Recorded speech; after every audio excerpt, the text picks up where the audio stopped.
Hey everyone, welcome back to the channel. Today, we're diving into a super practical tutorial: how to send Chainlink from Revolut to Robinhood in 2025.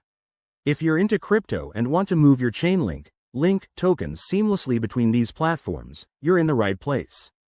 This process has gotten even smoother with the latest updates, but always double check for any fees or changes in policies. Let's jump right in. First things first, make sure you have accounts set up on both Revolut and Robinhood.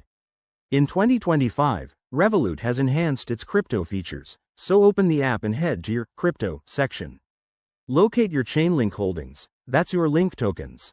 Before you proceed, verify the current network for Chainlink, which is typically Ethereum, to avoid any transfer issues.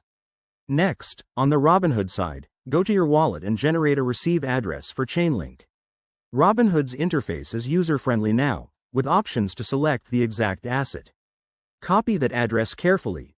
One wrong digit could send your tokens into the void.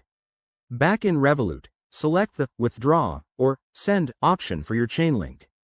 Enter the Robinhood address, specify the amount you want to transfer, and review the transaction details.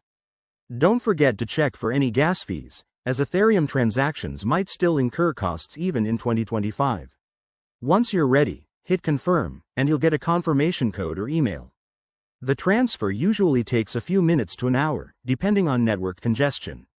Keep an eye on your Robinhood account to confirm the arrival of your Chainlink. And there you have it. Your tokens are now on Robinhood, ready for trading or holding. A quick word of caution: crypto transfers aren't reversible, so always double-check everything. If you're new to this, start with a small amount.